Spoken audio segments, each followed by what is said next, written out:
method. Here we are in week 11, and we're still doing the solar plexus chakra healing. But this week we're going to be doing the reprogramming aspect. I want to get into a little bit more of the scientific aspect of the reprogramming. We've gone through a lot of the esoteric and the initiation and the healing. But this week I really want to focus on the reprogramming. And reprogramming has to do specifically with our brain. And a lot of times we don't understand all the aspects and pieces that our brain development and our early life or even trauma or teenage years, early adult, and the consequences or effects that they have on our brain to this day. So I want to tell and share about the 5 parts of the brain. Now, these 5 parts are much more complex than what I'm going to be very briefly talking about today in today's video. But I want you to get an understanding of how our brain development and our brain areas still affect us today, despite the fact that a lot of these parts and pieces of our brain developed in utero or very early on in life.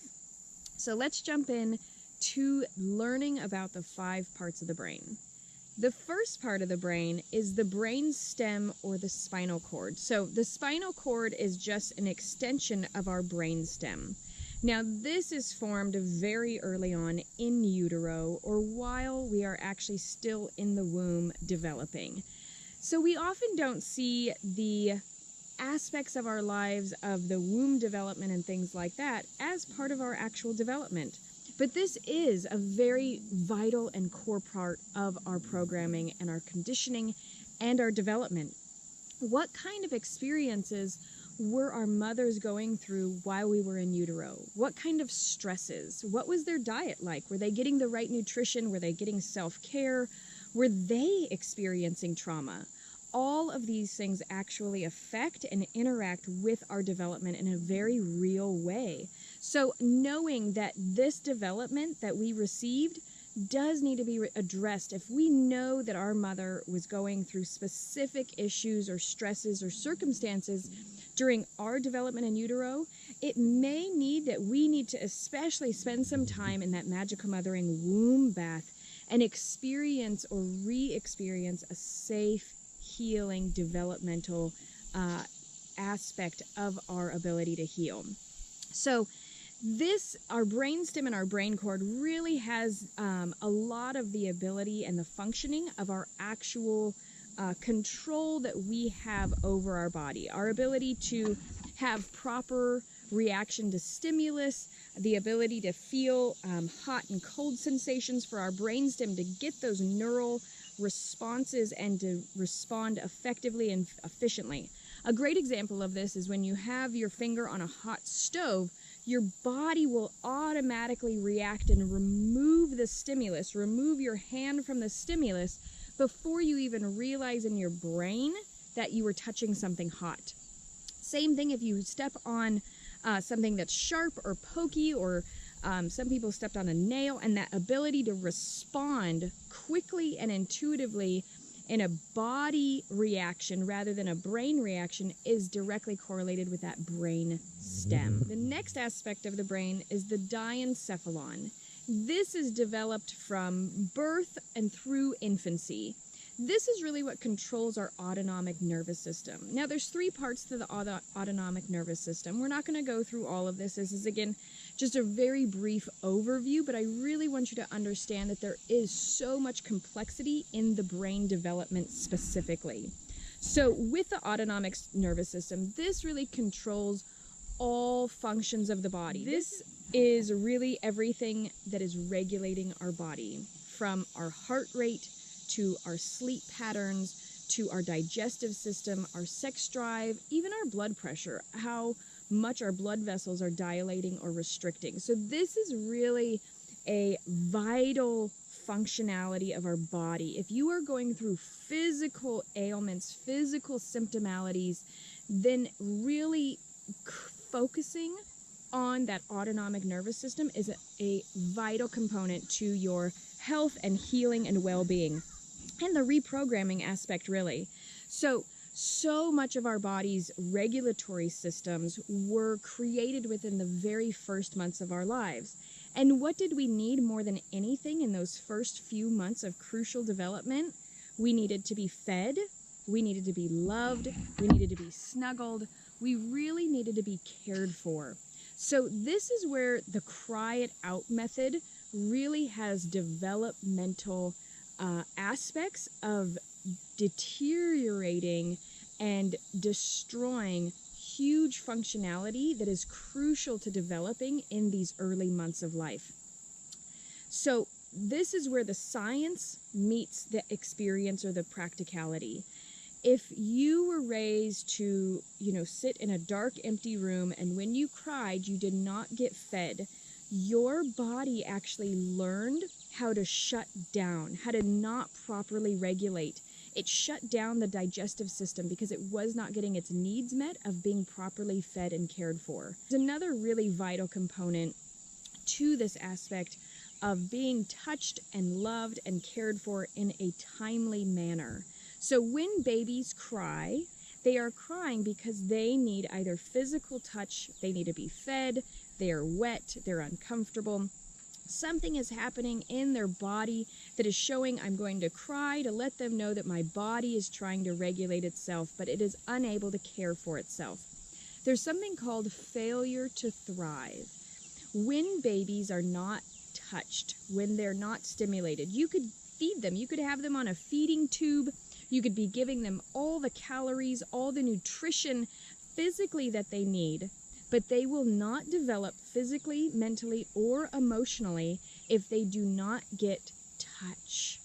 Touch, physical touch. Physical touch is such an important aspect.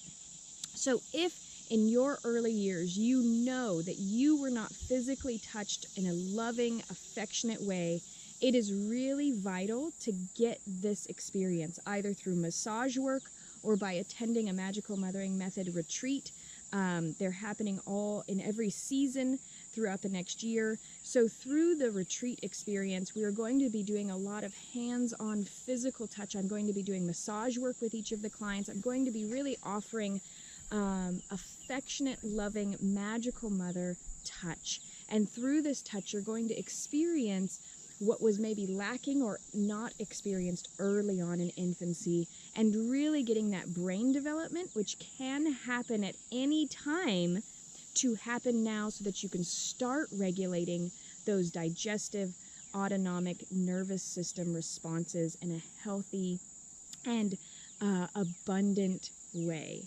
Okay? So that is one way to get a reprogramming, is to go and get real hands-on, affectionate, non-sexual touch, being held, being snuggled, getting massage work to a point that it is comfortable and relaxing, and you can actually start doing that safe, affectionate touch on your own body to actually give yourself that much-needed physical love and affection that might have been missing on in those early years. And again, I want you to just kind of make check marks. If there's anything going on in any of the parts of the brain that I'm talking about today, I want you to take notice, because it's really important for you to go back into those developmental aspects and to get those developmental needs met, whether it's even just crawling around. Crawling, if you know that you skipped right from like sitting to walking and missed that crawling, there's developmentally very important aspects that needed to happen while you were crawling. So any and all of these things, that's why, again, the retreat experience that I'm going to be leading, we're going to be doing all sorts of different inner child movements on this retreat so that we can really go through and develop and get a healthy development of all of our brain systems.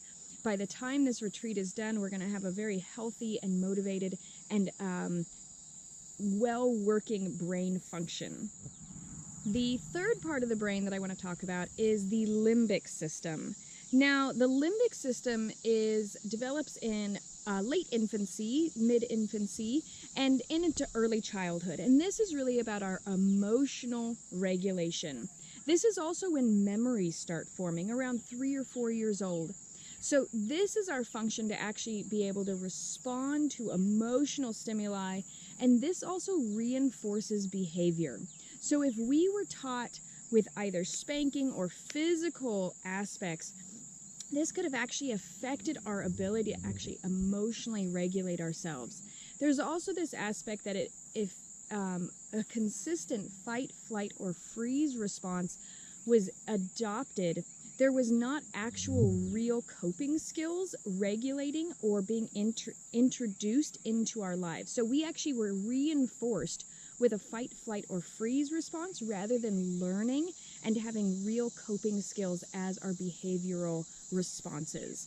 So this is something that if the limbic system is something, the emotional regulation and memory is something that is very not there in your life right now, then this actually needs to be the reprogram aspect that is a huge part of this program of relearning or introducing healthy coping skills as a vital component for you. The next part of the brain is the limbic system. Now this starts around 2 years old and lasts until the age of 24. Our brain is not fully developed until the age of 24 or 25 years old. So we often start doing things like drinking or smoking or using drugs or using other sorts of coping skills for food. All of these things actually developmentally affect the brain in a massive way. Because what if you start drinking at the age of 21? That's 4 years before your brain is actually fully developed.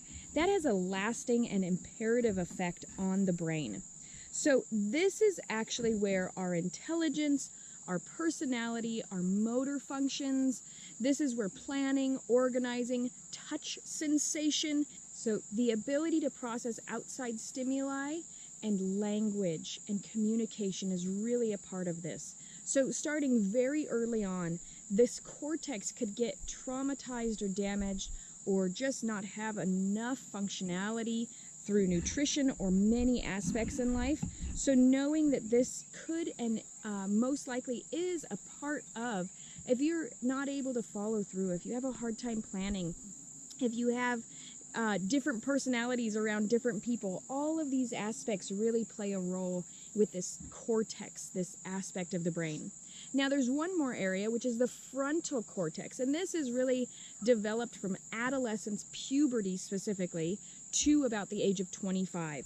And this really has to do with impulse control, spontaneity, problem solving, motor function, our sexual behavior, our social behavior, our judgment, our ability to initiate, our language, and our memory. So the frontal cortex is something that developed in adolescence. If there was any sort of trauma or using of any drugs or alcohol or stimulants with the brain function from any time from adolescence to 25, I'd say that just about everybody had one of these experiences. The brain actually did not develop fully. So going through and actually giving your body healthy fats, giving your body and your brain the ability to relearn some of those aspects and really give yourself the time and ability to maybe practice some problem-solving skills. Again, using that pillar of light coping skill to get that higher perspective is an incredible way to get frontal cortex and really that third eye. Using any of the visualizations that I give you in any of these weekly videos is really vital to developing and strengthening that frontal cortex. So now that we know a little bit about the brain function, I want to talk about failure. So often we end up going through life feeling and thinking that a lot of our mistakes or our missteps or our failures are because of us. And I want you to see that it's actually because of your brain development. That so much of the failures or things that you just keep doing, maybe on repeat, maybe you just keep having the same experiences and getting the same results. Different people, different places, different circumstances, but the same results. This could be because of one of these brain functions. So going through and actually reprogramming the specific part of the brain. And this is, again, we're having maybe a one-on-one session with me and really sharing about what your experiences are, what you're going through. We can identify and go through and know which part of the brain needs more specific attention so that we can focus specifically on your needs, allowing for your brain function and the exercises and coping skills that are needed in order to heal and reprogram that part of the brain specifically. I have given you some examples, so if you know and you can identify what aspects may need it, go back and listen to those specific things that I said for each part of the brain. So to pull this all together, each part of the brain has a very specific type of development. Going back into some of those developmental phases, whether it's crawling, playing in the dirt, digging, being outside, acting like a kid, playing, using imagination, using these visualizations, going back through into maybe some teenage years, poetry, drawing, getting creative, all of these aspects could help with redeveloping and healing those parts of the brain systems that maybe weren't developmentally able to develop at the time that they needed. So knowing that your failures are not your own, you can take responsibility for them, but also recognizing and knowing that there could be pieces and spaces in your brain that have real needs that need to be met. And that now is your responsibility to take ownership of so that you can change your experiences and not keep having these aspects of failure. Thanks for letting me be a part of your healing journey. If you need more support, please reach out at magicalmothering.com, and I look forward to seeing you soon.